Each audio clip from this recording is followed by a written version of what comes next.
Welcome to Global Dispatches, a podcast for the foreign policy and global development communities and anyone who wants a deeper understanding of what is driving events in the world today.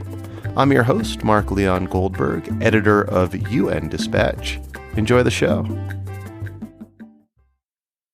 Since the overthrow of the genocidal dictator Omar al Bashir in 2019, Sudan has been led by a transitional governing council made up of civilians and the military. And on Monday, October 25th, 2021, the military purged the civilians from their leadership positions, including arresting the Prime Minister Abdallah Hamdok. On the line with me to discuss this coup and what comes next is Cameron Hudson. He is a non-resident senior fellow at the Atlantic Council and former chief of staff in the Office of the Special Advisor to Sudan at the U.S. State Department. We taped our conversation live using Twitter Spaces. This is a new platform that Twitter has rolled out, allowing audio conversations to take place on its platform. This is the first time I've used Twitter Spaces for the podcast, and I must say I was deeply impressed by the engagement. Several hundred people joined to listen live, and I think it is a great platform to discuss and analyze breaking news like this. I'll definitely be doing it again. Follow me on Twitter at Mark L. Goldberg for the next live taping of the podcast using Twitter Spaces. I have no idea when we'll do it next, but this was fun and interesting. All right, now here is my conversation with Cameron Hudson of the Atlantic Council. Welcome, everyone. My name is Mark Leon Goldberg. I'm the editor of UN Dispatch and host of the Global Dispatches podcast. Today's conversation is being recorded as a live taping of the podcast using, for the first time, Twitter Spaces. I'm joined today by Cameron Hudson, who is a non-resident senior fellow at the Atlantic Council and former chief of staff in the Office of the Special Advisor to Sudan at the U.S. State Department. I've been following Cameron Hudson's work on Sudan issues for many, many years, and I'm thrilled that he is joining us today to help make sense of this apparent coup in Sudan. So to kick things off, Cameron, can you just walk us through what happened in the last 24 hours in Khartoum? Like, what do we know about what's happened? Sure. Well, what we know is in the early morning hours, Khartoum time, so late in the evening in Washington yesterday, the military began arresting civilian members of the Council of Ministers, the civilian cabinet in the country. Namely, they detained the Prime Minister, Abdallah Hamdok, and a number of other ministers in his cabinet. Shortly thereafter, we learned that the military had begun deploying at key locations around the city. Shortly thereafter, the internet in the country was shut down, or at least considerably slowed down. And then thereafter, the military head of state, General Burhan, Abdel Fattah al-Burhan, made a public address to the nation on national television, essentially suspending the transitional constitution, dissolving the Sovereignty Council, of which he was the chairman, and calling for instituting a state of emergency in the country, which gives himself, the military, broad powers to respond to crisis and protests. Almost immediately, there was a call by civilian actors in the country to mobilize in the streets. So within minutes of the arrests beginning, even before the military addressed the nation, there were protesters already taking to the streets of Khartoum, especially setting up now roadblocks and engaging in what they're calling civil disobedience. So that's essentially, sort of the last 12 hours or so. And I've seen some reports, at least, that the military has unleashed violence against some of these protesters. Is that correct to your knowledge?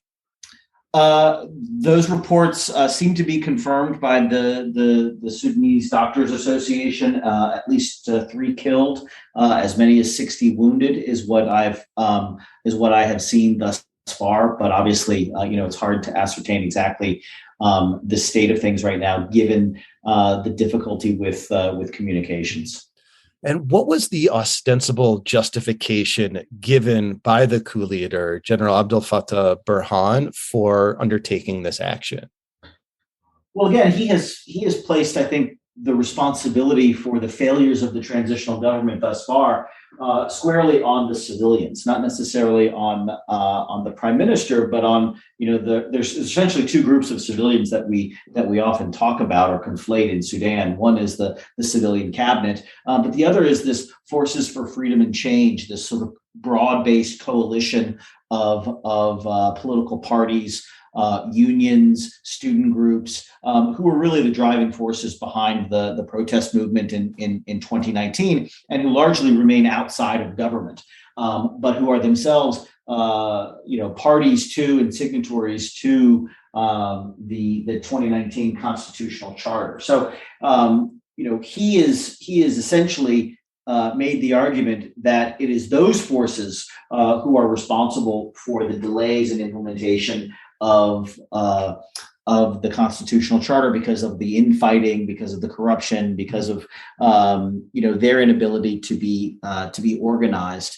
That he felt the need to take this action, ironically, in defense of the revolution, in defense of the constitutional charter. So essentially, the military is framing this as their effort to salvage what's left of the transition, even though I think many of us on the outside would view this as the transition's death knell.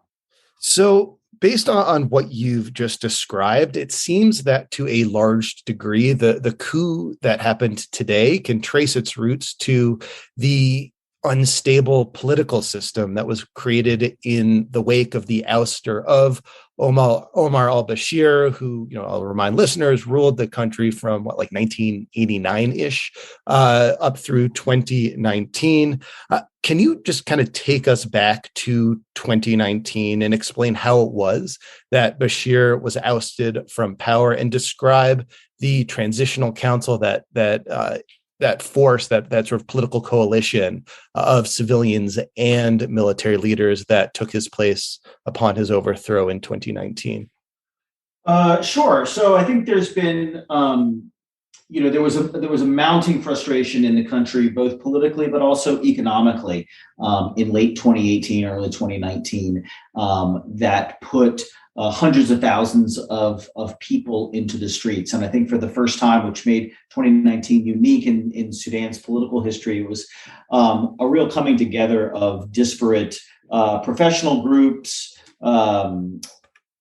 regional groups, religious groups. I mean, it was a really unifying theme across the country, that there was just enormous frustration in the economic failures of the Bashir regime, the political repression. And so they took to the streets and essentially didn't leave. They hosted a sit-in that lasted for months outside of the presidential palace and the army headquarters, until the military essentially stepped in and removed Bashir from power. And so, I view that now as I viewed it then, which was something more akin to a tactical retreat for the military than a kind of strategic victory. And I think that's, of course, playing out right now, because if we look back, the military itself hadn't really changed its stripes when it removed Bashir, had not really seen the light and decided that it was going to, kind of embrace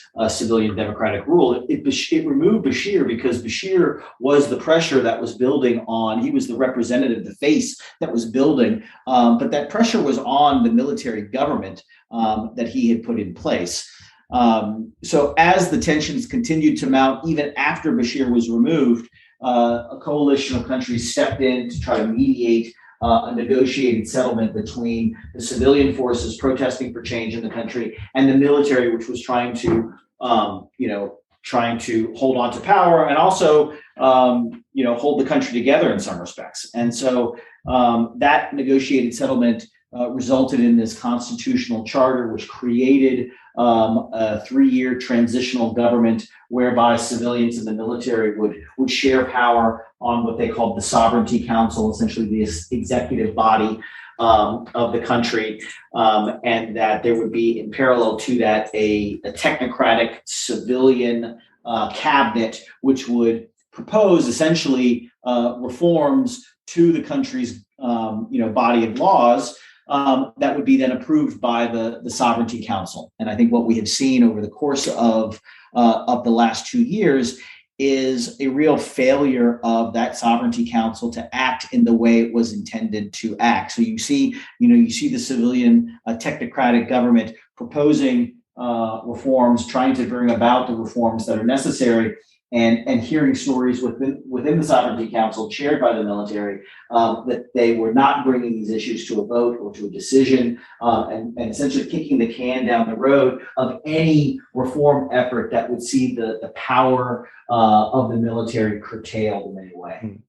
So it seems like, despite the fact that Bashir, this awful genocidal dictator, was ousted from power in 2019, like the fundamental dynamic remained, in which you have the old guard represented by the military being challenged by the civilians. The military never really gave up their power. And now, fast forward to, today. And as you just said, they are now just reasserting themselves and no longer willing to make the compromises with the civilian leadership and the civilians that took to the street as well. Is that like a fair assessment?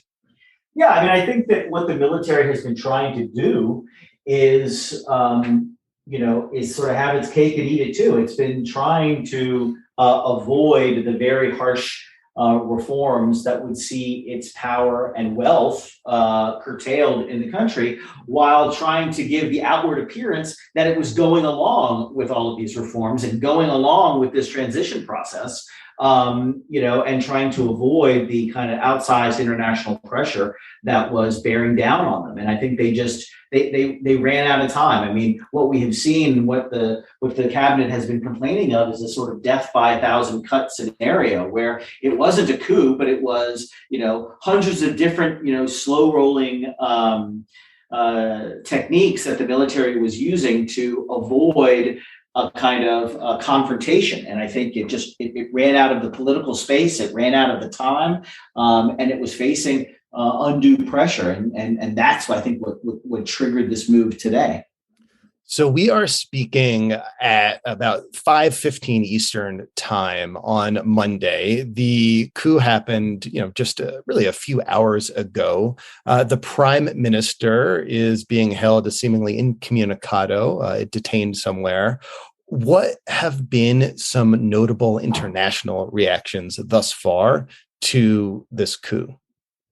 Well, I think we shouldn't be surprised at all by the international reactions we've seen, because let's not forget that, approximately 2 weeks ago, there was this aborted coup attempt in the country, which I think many of us interpret really as a trial balloon that the military was using to kind of gauge what the likely international and even domestic response would be to just such an effort. And we saw 2 weeks ago, as we are seeing today, a very swift and a very serious international condemnation. And 2 weeks ago, actually this week, we saw over 1 million people once again take to the street across the country demanding civilian rule. So I think what's interesting about the international response, whether it is from the regional body African Union, whether it's the more local IGAD regional grouping, whether it's the EU, the United States, the various international actors, to include even some of the Gulf states, widespread condemnation of this move. And I think that the military took this action knowing full well that this would be the response. So I remember at the time in 2019, as the transition was being formed and was happening in Sudan, Sudan became a venue for what at the time was a real kind of proxy battle between the Gulf states who were supporting different sides of this transition. Are you seeing anything in terms of Gulf state reaction that is indicating to you whether or not some states like the UAE are supporting this coup in any way? Well, there's certainly a lot of speculation. There's been no explicit statements. Well, I'm asking you because of that speculation. I've seen such speculation, but you're the expert. Yeah, no. I mean, no. I mean, the Egyptians and Gulf state actors have made no secret of their skepticism that in a country as divided and as fractious and as politically unstable as Sudan, and frankly as strategic as Sudan is in the Horn of Africa, that they have expressed great skepticism of any civilian's ability to govern the country and to maintain stability and to maintain the economic and political interests those powerful nations have in Sudan. So there has been always great skepticism. I think on the U.S. side, there's a belief that given the fact that the military knew really explicitly what the immediate consequences to a coup would be. I mean, Jeffrey Feltman, our U.S. envoy to the Horn of Africa, was meeting with General Burhan only hours before this coup attempt started, and explaining to him, apparently in great detail, what kind of assistance would be suspended, what the consequences would be from the United States if he pursued this path. I think there's a reasonable working assumption that he weighed what was at risk and was able to offset it, perhaps by promises from other countries. We just don't know, but there is a sense that given that he knew full well that, as the State Department announced this afternoon, that more than $700 million in U.S. assistance to Sudan would be suspended, and that would have an immediate impact on the economy, that he either felt that the risk of staying in this kind of forced marriage, as I've called it, with civilians was too great, or the pain that could be inflicted from a suspension of U.S. assistance could be offset by promises of assistance from other places. We don't know, but clearly that calculation was made, and U.S. threats and warnings were apparently discounted. So we can assume, I suppose, that other countries, other entities, maybe the European Union as well, might also suspend aid. That the hammer is going to come down on this coup regime. Do you see any opportunities for the international community to help support, reversing the coup and getting the democratic transition back on track? I mean, it feels very unlikely at this point. Again, this is not a miscalculation. A lot of times you see a coup and you think, oh, well, they've overextended, or they've miscalculated, or they misread signals, that were being sent to them. And I think that there's, it is impossible to fathom that they have misread the signals, that there was, a glimpse of hope that the United States and other Western actors would somehow turn a blind eye to this, or be willing to tolerate it. That's an impossibility in my view. And so, the fact that they took this decision knowing full well what the consequences were suggests to me that they are themselves viewing this as an existential threat. That the threat of civilians, denying them their control over the economy, over the levers of power in the country, of losing their ability to perhaps prevent their own referral to the ICC or investigation of crimes that they may have committed in the past. I think that fear has completely outweighed the fear of any likely consequences coming from the international community, and that's what's caused them to act. Which makes me think that it's going to be there now, and it's going to be very difficult to walk this back. Lastly, in the coming days or weeks or even months, are there any events or indicators or inflection points that will suggest to you one way or another how this might evolve? What will you be watching for?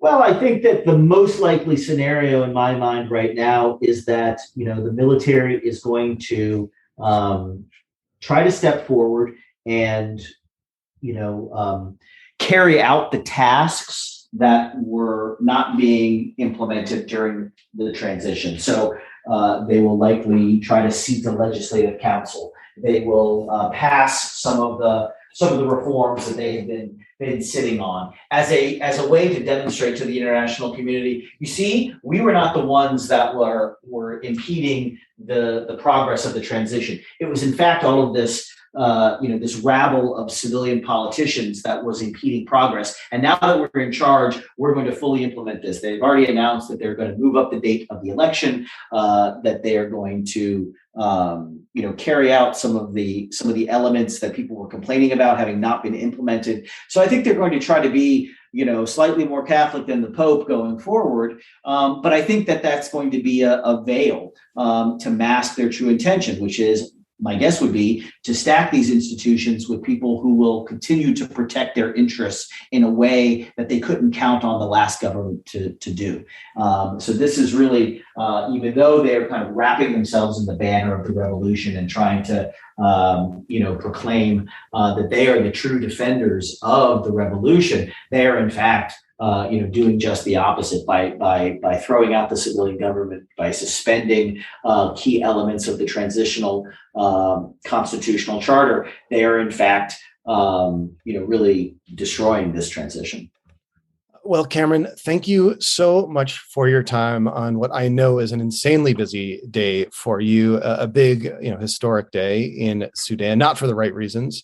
But thank you. Thank you so much for your time. And it looks like the several hundred of you listening live right now on Twitter Spaces. Thank you. Thank you for joining us. This is the first time that I've recorded an episode live using Twitter Spaces. You can access the Global Dispatches podcast by following the links in my profile. And I'll post some links as well to Global Dispatches, World News That Matters. It's available pretty much everywhere you can get podcasts, even in Sudan. All right, we'll see you next time. Thank you and goodbye. Thank you all for listening, and thank you to Cameron Hudson, and thank you all who participated in the live taping. I will experiment with opening this up for more audience participation in the future. I think it's a great platform. I'm excited to experiment with it with you. And I do think I know what to do next time to make the audio sound a bit better. So stick with us. Thanks. See you later. Bye.